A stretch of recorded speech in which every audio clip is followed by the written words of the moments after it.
Boa tarde, meus irmãos. Sejam bem-vindos ao nosso tempo de culto vespertino da Terceira Igreja Evangélica Batista de Lisboa. Nós não podemos nos reunir fisicamente nas nossas instalações e, nesse sentido, o nosso templo está fechado. Mas nós, como igreja, não podemos fechar. Nós, como igreja, somos um organismo vivo. Somos as pessoas que compomos a igreja e, por isso, nós precisamos estar ativos como talvez nunca antes. E esta situação que estamos a viver é um bom alerta para nós, como Igreja de Jesus, cumprirmos a nossa função de ser sal e ser luz. Por isso, os nossos cultos continuarão a acontecer desta forma. Os irmãos poderão acompanhar-nos através da internet, como depois também partilhar as mensagens e desta forma alcançar aqueles que não podem estar connosco de outra maneira. Talvez não viessem aos nossos cultos, mas se calhar vão receber as mensagens porque estamos a viver um tempo de contenção. Este é um tempo de lembrarmos que há um Deus a quem servimos e a quem adoramos, que é um Deus soberano. Significa que Ele é Senhor de toda a terra. Ele não abriu mão do seu controle sobre o universo. E esta situação que estamos a viver e que nos escapa, não escapou do seu controle. A este Deus soberano nós adoramos e servimos. E por isso nós cantamos a respeito da sua soberania também. Vamos adorar um bocadinho, vamos cantar juntos um pouco, mesmo que cada um na sua casa. Se quiser, pode acompanhar-nos nesta hora, num tempo de adoração.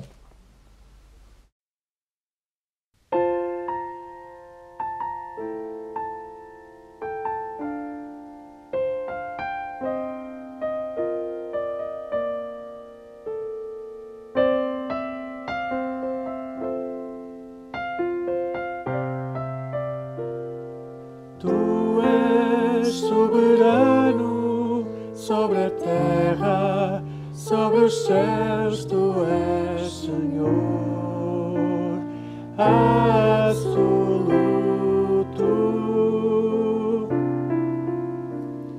Tudo que existe e acontece, tu sabes muito bem.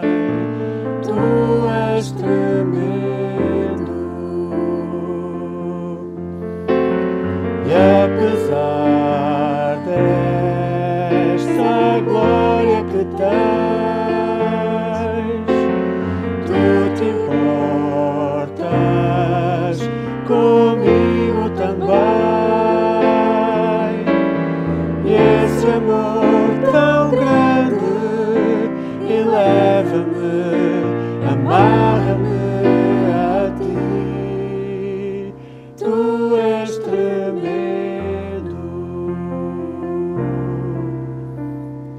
Tu és soberano sobre a terra, sobre os céus, tu és Senhor absoluto.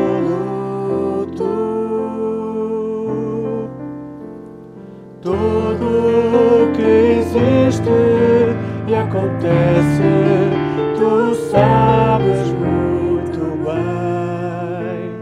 Tu és tremendo. E apesar desta glória que tens, tu te importas comigo também. E esse amor tão grande eleva-me, amarra-me a ti. Tu és tremendo.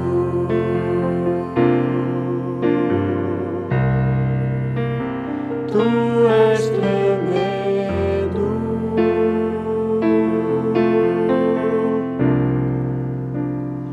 Tu és tremendo.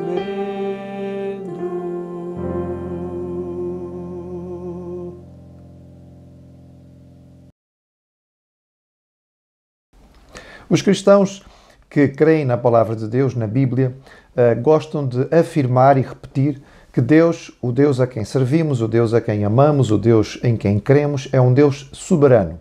Isto significa que Ele tem controle sobre todas as coisas e todas as situações. Esta é uma doutrina que pode trazer alguma dificuldade e neste tempo que estamos a viver talvez levanta algumas questões. Temos ouvido algumas pessoas dentro do ambiente e do meio cristão colocar algumas dificuldades quanto a esta situação. Qual deve ser a nossa postura? Será que nós devemos ceder ao medo e à histeria e ao pânico que está quase generalizado em todo o lado? E a resposta óbvia será não. Nós, como cristãos, nós aceitamos que o nosso Deus é um Deus que está no controle das coisas e por isso não há motivo para nós entrarmos em pânico, porque nós cremos que Ele é um Deus soberano. Significa então o quê? Que nós, como cristãos, podemos, de certo modo, relaxar, encarar esta situação de ânimo leve e dizer assim, Deus está no controle de tudo, a gente não precisa se preocupar, que isto, afinal de contas, é uma coisa muito leve e está de passar muito rapidamente. Também não. O crer na soberania de Deus não significa que nós deixamos de ter alguma responsabilidade. E a palavra do Senhor, para a qual nós queremos olhar hoje, fala-nos a respeito disto. Quando nós falamos que cremos num Deus soberano, significa que nós cremos que todas as coisas estão nas suas mãos. O Senhor Jesus Cristo, a certa altura, falando sobre isto e sobre a ansiedade, Ele disse assim, nenhum passarinho morre, cai ao chão, sem que Deus saiba, sem que o Criador de alguma maneira controle a situação. E a lógica de Jesus era esta. Se Deus toma conta de coisas insignificantes ou muito pequeninas como um passarinho, será que Ele não vai tomar conta das nossas vidas? Será que uma pandemia que está alcançando toda a humanidade e lançando o terror no mundo inteiro não estaria sob o seu controle? A resposta, evidentemente, é não. É claro que o nosso Deus mantém a sua soberania e que esta situação não saiu do seu controle.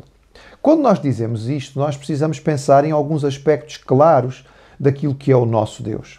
O nosso Deus é um Deus de amor perfeito. Ele não apenas ama, Ele é amor. Isso significa que Ele deseja sinceramente no seu coração aquilo que é melhor para nós. Mas também o nosso Deus é um Deus de completa e absoluta sabedoria. Isso significa que Ele sabe todas as coisas, conhece todos os contextos e Ele sabe exatamente aquilo que é melhor. Nós não sabemos. Aquilo que nós achamos que é melhor pode, na verdade, não ser. Aquilo que nós achamos que é muito ruim pode, na verdade, ser bom. Porque Ele que sabe todas as coisas conhece muito melhor do que nós aquilo que realmente nós precisamos. E também, sabendo que é um Deus de amor que quer o melhor para nós e um Deus de sabedoria que sabe o que é melhor para nós também descansamos em saber que o nosso Deus é um Deus que tem todo o poder. Ou seja, Ele não apenas quer o melhor para nós, Ele não apenas sabe o que é melhor para nós, Ele tem todo o poder para fazer aquilo que Ele sabe e deseja ser o melhor para nós.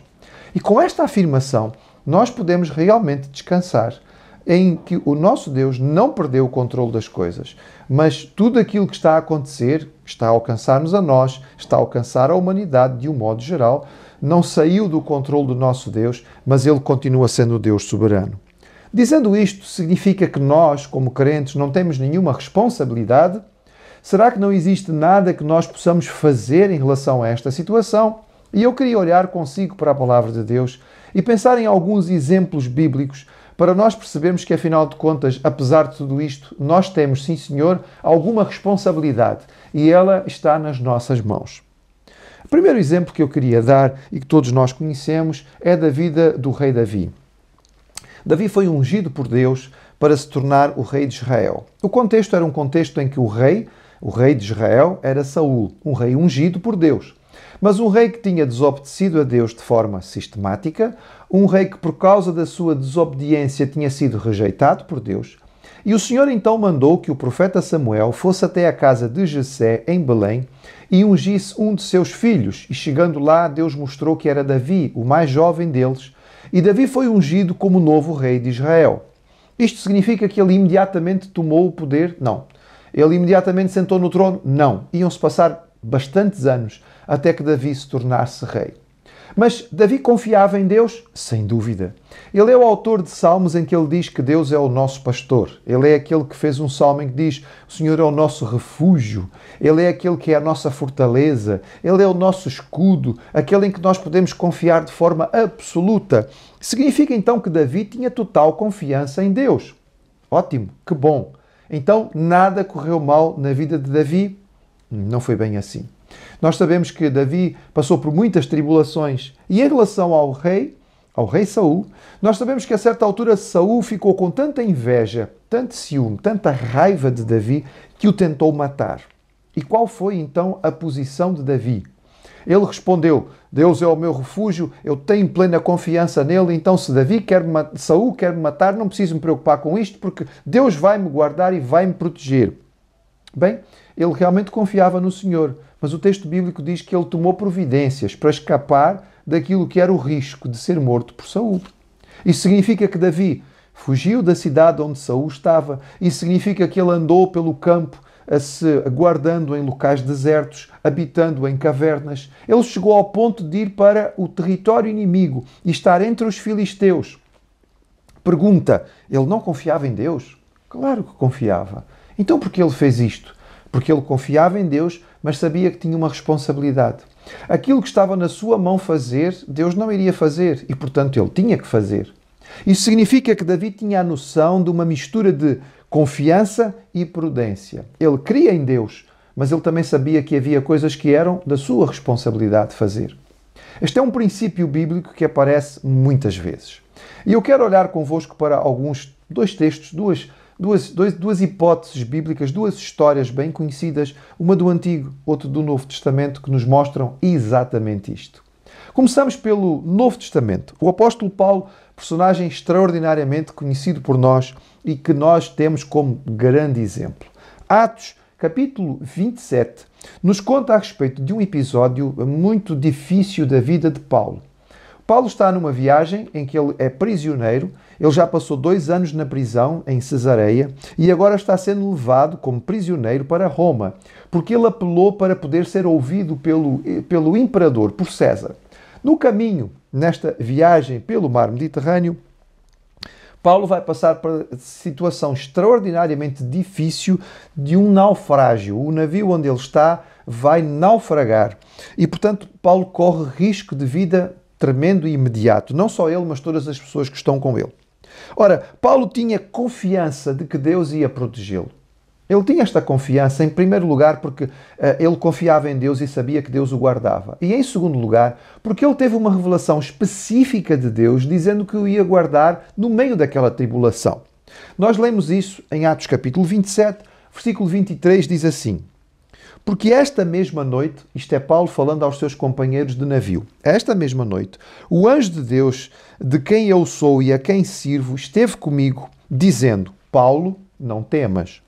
Importa que sejas apresentado a César. E eis que Deus te deu todos quantos navegam contigo. Portanto, ó senhores, tende bom ânimo, porque creio em Deus que há de acontecer assim como a mim me foi dito.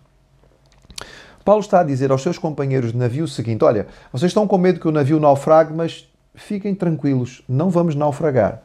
O Deus a quem eu sirvo me deu esta revelação. Ele disse que eu vou chegar a Roma, eu vou ser apresentado a César e disse-me mais. O meu Deus me disse que não somente vai poupar a minha vida, mas vai me dar a vida de todos aqueles que estão comigo neste barco. E, portanto, fiquem descansados, fiquem tranquilos, nós vamos sobreviver. Mas no seguimento da passagem, acontece que alguns marinheiros pensaram na possibilidade de abandonar o navio. Eles estavam com medo. Eles conheciam bem a situação e acharam que seria talvez possível escapar durante a noite. Ora, no navio havia outros passageiros, havia soldados romanos, havia os marinheiros. E quando se percebeu que os marinheiros iam tentar fugir, eis aquilo que aconteceu. No capítulo 27 de Atos, versículo 30, Paulo disse assim: Procurando, porém, os marinheiros fugir do navio, e tendo já deitado o batel ao mar, como que querendo lançar as âncoras pela proa, disse Paulo ao centurião e aos soldados: Se estes não ficarem no navio, não podereis salvar-vos. Interessante, não é? Ou seja, Paulo tem confiança de que Deus vai protegê-lo. Ele tem a certeza de que Deus vai guardá-lo. E, no entretanto, ele já disse isto aos seus companheiros, mas agora os marinheiros querem fugir, colocando o salva-vidas fora do barco para poderem fugir, e Paulo diz aos soldados que estão com ele: olha, não deixem os marinheiros ir embora. Eles são os profissionais, eles conhecem melhor estas coisas do que nós precisamos que eles continuem a bordo, porque se eles não ficarem a bordo, nós não vamos nos salvar. Alguém pode dizer assim, mas Paulo está a ser contraditório. Não. Paulo está a fazer uso deste princípio bíblico: confiança e responsabilidade. Ele crê que Deus vai protegê-lo, mas ele também sabe que é necessário os marinheiros, que são os profissionais, fazerem o seu trabalho. E então ele diz, olha, não deixem os marinheiros ir embora. Eles são os profissionais que tomam conta disto e nós precisamos que eles estejam aqui conosco. Um bocadinho mais à frente na história diz assim, e entretanto que o dia vinha, Paulo exortava a todos a que comessem alguma coisa. E então nós encontramos no texto o apóstolo Paulo dizendo aos seus companheiros, é já hoje o 10º dia, que estás à espera, e permaneceis sem comer, não havendo provado nada. Portanto, exorto-vos a que comais alguma coisa, pois é para a vossa saúde, porque nem um cabelo cairá da cabeça de qualquer um de vós. E havendo dito isto, tomando o pão, deu graças a Deus na presença de todos, e partindo, começou a comer, e tendo já com todos bom ânimo, puseram-se também a comer. Reparou aqui nesta dinâmica? Ou seja, Paulo está confiante, mas ele também sabe que para poderem sobreviver a esta situação é importante que comam. É preciso que tenham forças, é preciso que estejam capazes de poder lidar com a situação. Então Paulo diz assim, olha, estejam confiantes que Deus vai guardar-nos. Saibam que Ele vai proteger-nos, mas comam qualquer coisa. Vocês estão há muito tempo sem comer, estão a desfalecer de forças. Vocês precisam realmente quebrar o vosso jejum. E olha, já agora eu tomo a iniciativa. Então Paulo toma o pão, ele dá graças a Deus, ele come, ele oferece aos seus companheiros e todos vão comer para poder partilhar com ele deste momento. Esta é a dinâmica da palavra do Senhor. Ora, confia e faz a tua parte. No Novo Testamento nós vamos encontrar algo muito semelhante, acontecendo na história de Neemias. Neemias vai fazer uma viagem extraordinária, o seu coração foi tocado por Deus para poder abençoar Jerusalém. A cidade de Jerusalém está destruída, os seus muros estão derrubados, as suas portas não são levantadas e os judeus que moram em Jerusalém estão a viver em grande aperto. Então Neemias conseguiu, da parte do imperador, a autorização para se deslocar até Jerusalém e reconstruir os muros da cidade. Quando ele chega lá, ele diz exatamente isto às pessoas que moram em Jerusalém, mas há oposição. A oposição é concreta, é direta. Os samaritanos, sobretudo, que têm neste momento o monopólio do comércio da região, não veem com bons olhos o reerguer da cidade de Jerusalém. Então eles ameaçam os judeus e dizem, vocês não vão conseguir construir, ameaçam fisicamente. Eles chegam mesmo a dizer, nós vamos contra vocês e nós vamos apanhar-vos de surpresa e vocês vão morrer e não vão conseguir resistir. E então nós encontramos um versículo delicioso a respeito deste tema, em que ele nos mostra esta dinâmica de forma extraordinária. Está em Neemias, no capítulo 4, versículo 9, e diz o seguinte, Neemias 4, 9. Porém nós oramos ao nosso Deus, veja bem, e pusemos uma guarda contra eles de dia e de noite por causa deles. Veja bem, nós oramos ao Senhor nosso Deus e pusemos guarda. Nós fazemos aquilo que temos que fazer como crentes. Nós pedimos ao Senhor a sua proteção e confiamos na sua proteção e fizemos aquilo que está ao nosso alcance. Ou seja, nós pusemos guarda para poder nos proteger diante desta circunstância. É interessante ler a dinâmica deste capítulo 4 de Neemias e ver aquilo que vai acontecer. E que é exatamente esta dinâmica de confiança e prudência. Um bocadinho mais à frente, no versículo 16, Neemias 4, verso 16, diz assim, e sucedeu que desde aquele dia metade dos meus servos trabalhava na obra e metade deles tinha as lanças e os escudos, os arcos e as couraças e os líderes estavam por trás de toda a casa de Judá. Ou seja, ele dividiu o trabalho. Uns estão a trabalhar, outros estão armados para servir de proteção. Depois ele diz, os que edificavam o muro, os que traziam as cargas e os que carregavam, cada um com uma das mãos fazia a obra e na outra tinha as armas. E os edificadores, cada um trazia a sua espada cingida aos lombos e edificavam. E o que tocava a trombeta estava junto comigo. Note bem, Neemias confia em Deus. Ele sabe que o seu Deus está junto com ele. Quando ele chegou a Jerusalém, ele viu o estado da cidade e daquilo que era preciso ser feito. Ele chamou o povo e disse, Deus está comigo e Deus vai estar connosco e nós vamos ser bem-sucedidos na construção. E, no entretanto, diante do desafio e diante da ameaça que ele retém, ele também sabe que é preciso ser prudente. Então ele faz o quê? Nós colocamos as nossas espadas, nós temos os nossos escudos num lado e com o outro fazemos a obra. Talvez possamos dizer que fosse um pouco incômodo, mas a verdade é que eles prosperaram. E, impressionantemente, em 50 e poucos dias, os muros de Jerusalém estavam levantados e os inimigos de Israel ficaram desacreditados. A dinâmica é esta: confiança e responsabilidade. Neemias confiava na provisão do seu Deus. Ele sabia que Deus era soberano e ele sabia que devia ter toda a paz na certeza do cuidado do Senhor. Mas ele também sabia que ele era responsável por fazer aquilo que era a sua parte. E ele fez aquilo que estava ao seu alcance. Escrevendo aos Filipenses, preso em Roma, o apóstolo Paulo ensinou o seguinte, e este é também um texto maravilhoso e que nós deixamos com os irmãos neste domingo. Filipenses 4, versículos 6 e 7. Não estejais inquietos por coisa alguma. O texto é claro. E é uma afirmativa do apóstolo Paulo. Ele não está a fazer uma sugestão, ele está a dar uma ordem da parte do Senhor. Não fiquem ansiosos por coisa alguma. Jesus tinha dito exatamente a mesma coisa quando ele disse: não andeis ansiosos. Ou seja, há uma ansiedade natural de algumas situações, mas a vida ansiosa, a ansiedade por sistema, permitir que ela tome conta de nós o tempo todo, é um mandamento de Deus que nós não devemos permitir que isto aconteça. Ele diz: não estejais inquietos por coisa alguma. E neste momento eu vos digo, meus irmãos, baseado na palavra do Senhor, não estejais inquietos por causa do Covid. Há alternativa? Sim. O texto continua e diz: não estejais inquietos por coisa alguma antes, ou seja, como alternativa, as vossas petições sejam em tudo conhecidas diante de Deus pela oração, súplica, com ações de graças. Qual é a alternativa à ansiedade? A oração, a busca do Senhor, a confiança em Deus. Esta é a alternativa que o Senhor nos dá. Saibam que Ele é um Deus protetor, estejam perto, busquem-no, habitem no esconderijo do Altíssimo, como meditamos esta manhã. Busquem o Senhor em oração e vocês vão ter o quê? E a consequência é o versículo seguinte. E a paz de Deus, ou seja, a consequência é esta, que excede todo o entendimento, vai para lá da nossa capacidade de racionalizar, de entender o que está a acontecer, de perceber o desenvolvimento desta epidemia, de saber o que é que vai suceder, além desta capacidade racional. A paz do Senhor vai guardar os vossos corações e o vosso pensamento em Cristo Jesus, nosso Senhor. Nós sabemos que o nosso Deus é um Deus soberano e nós confiamos nisto.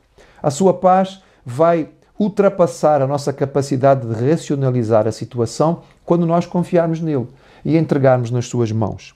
A oração é o reconhecimento da soberania do nosso Deus em todas as circunstâncias. A oração é o reconhecimento da nossa dependência, de que nós não controlamos esta situação e por isso nós precisamos dele. Assumir as nossas responsabilidades é o reconhecimento de que é a prudência que o Senhor nos ensina. Agir de acordo com aquilo que está nas nossas mãos é o que nós podemos fazer. Neste tempo, nesta situação que estamos a viver, nós temos que aprender estas duas coisas e vivê-las. Orar, clamar ao Senhor por proteção, por misericórdia. Clamar ao Senhor por soberania para aqueles que estão no poder, para que eles sejam sábios para tomar as decisões corretas. Orar por aqueles que são os profissionais que estão a lidar com a situação, sejam os profissionais de saúde, sejam os que estão a trabalhar em todas as outras áreas. E depois, fazer o que está ao nosso alcance. Se você ainda tem responsabilidade de trabalhar, então, meu irmão, vamos fazê-lo, como eu.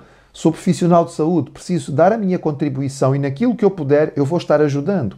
Aqueles que podem fazer de alguma maneira e continuar o seu trabalho, vamos cumprir as nossas responsabilidades. Aqueles que têm como responsabilidade ficar em casa, então fiquem em casa. Permaneçam no isolamento e desta forma abençoem aqueles que estão a trabalhar. Orem por nós, orem por eles. E cada um fazendo a sua parte, nós vamos responder a esta dinâmica bíblica de confiar e ser prudentes. Este é o ensinamento daquilo que a palavra de Deus nos diz para os que confiam no Senhor e creem num Deus soberano. Este Deus em quem nós confiamos, do qual nós servimos e adoramos, ao qual nós cantamos a nossa adoração, como vamos fazer agora mais uma vez neste culto à distância.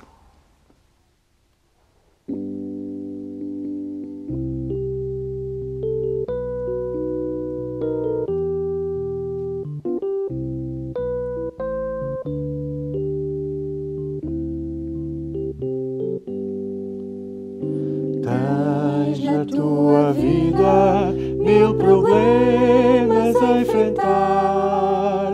Tens desconfiança, já perdeste a esperança. Sem nenhum amigo que te ajude a caminhar, Cristo te estende sua forte mão. Sempre perto está, sempre te ouvirá, Cristo Senhor. Não te deixará, nunca falhará seu grande amor. Lembra que nas horas de tristeza e aflição, Cristo te estende sua forte mão. Tens só desespero, amarguras e temor. Andas inseguro, temeroso do futuro. Sentes o cansaço de lutar em meio à dor. Cristo te estende sua forte mão. Sempre perto está, sempre te ouvirá, Cristo Senhor. Não te deixará, nunca falhará seu grande amor. Lembra que nas horas de tristeza e aflição, Cristo te estende, Cristo te estende, Cristo te estende sua forte mão.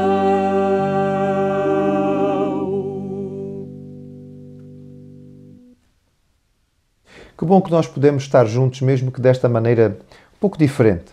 Eu sei que provavelmente nós preferiríamos estar juntos no nosso local de culto, podemos dar um bom abraço nos nossos irmãos, um aperto de mão forte, um beijinho nas irmãs. Eu sei que seria talvez aquilo que nós preferiríamos fazer, mas não sendo possível, vamos obedecer aquilo que as autoridades estabelecem, mas vamos manter a nossa proximidade. Os irmãos podem utilizar os meios de comunicação. Nós temos telefones, graças a Deus. Nós temos hoje possibilidade de fazer videochamadas. Nós podemos ter reuniões em grupo à distância. Alguns grupos familiares estão a manter a sua reunião através do Skype. É uma forma de nós estarmos juntos. Nós podemos estar juntos neste tempo de culto. Nós estamos trabalhando para que possa haver também algum tipo de escola bíblica dominical onde os irmãos possam ainda interagir connosco, para que nós possamos manter, de alguma maneira, o alimento espiritual que todos nós precisamos. Este material fica disponível. E se foi bênção para a sua vida, então talvez possa abençoar outros. E o irmão pode partilhá-lo. Não somente aquilo que tivemos aqui, mas aquilo que estaremos partilhando com os irmãos através dos vários meios possíveis ao longo dos dias da semana. Que o Senhor possa estar com cada um de nós. Vamos terminar este tempo juntos com uma palavra de oração. Senhor, nós te adoramos porque Tu és um Deus soberano e nós queremos que Tu não abriste mão da Tua soberania nesta hora. Obrigado, Senhor, porque o Covid-19 não te apanhou de surpresa e não está fora daquilo que é o Teu controle. Obrigado, Senhor, porque nós sabemos que apesar da nossa dificuldade de entender o que se passa, isto não é minimamente difícil para Ti. Nós confiamos, Senhor, na Tua soberania e no Teu poder. Nós continuamos a pedir, Senhor, que Tu estejas com aqueles que têm responsabilidade, com aqueles que estão nos governos, com aqueles que estão tendo que assumir o trabalho, aqueles que estão na frente de luta direta contra o vírus, os profissionais de saúde em várias áreas diferentes. Nós pedimos pelos profissionais de todas as áreas que ainda estão a trabalhar e que precisam também ter forças e ânimo para continuar a fazer o seu trabalho. Pedimos-te, Pai, por aqueles que estão em isolamento, em especial pelos mais idosos que estão assustados e que não podem estar com os seus queridos e que sentem-se talvez ainda mais sozinhos neste tempo. Para cada um nós pedimos, Senhor, a Tua paz e o Teu consolo. Que Tu possas estar com eles, Senhor, e que possas ajudá-los a ultrapassar estes dias que são tão longos e estas horas que duram a acabar. Nós te pedimos também, Pai, que Tu nos deixes consciência da nossa responsabilidade. Confiamos na Tua soberania, mas sabemos que também há uma parte que é nossa. Que cada um de nós, Senhor, possa ter consciência daquilo que deve fazer e que possamos ser instrumentos nas Tuas mãos para abençoar. Bons cidadãos, bons cristãos, bons filhos teus, sendo sal e sendo luz. Usa-nos, Senhor, e faz deste tempo um tempo difícil que pode ser um tempo de grande bênção. É o que nós te rogamos, em nome de Jesus. Amém. Obrigado, irmão, pelo seu tempo conosco. Mais uma vez, nós o incentivamos a não somente aproveitar, mas também a partilhar aquilo que está a receber e que está sendo bênção para a sua vida e que pode ser bênção para muita gente. A Igreja de Jesus pode fechar as portas do templo, não deixa de funcionar. Vamos ser igreja, vamos ser luz, vamos ser sal. Que a graça e a paz do Senhor possa continuar com cada um de nós.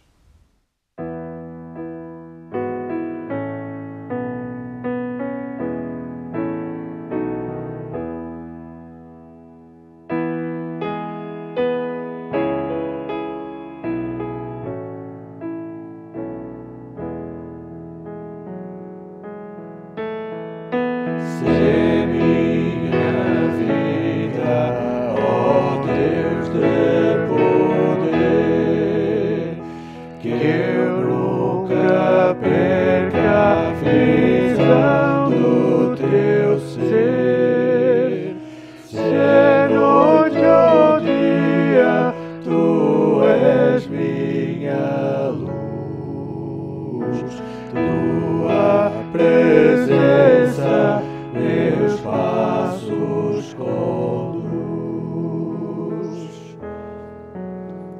Sê minha fonte de todo saber, pois a verdade eu desejo aprender. Eu sou teu filho, ó Pai, sei igual. Em mim habita, Senhor divinal. Ó soberano do reino eternal, hei de chegar à vitória final. Ser o primeiro no meu coração, ser minha vida, ser minha visão.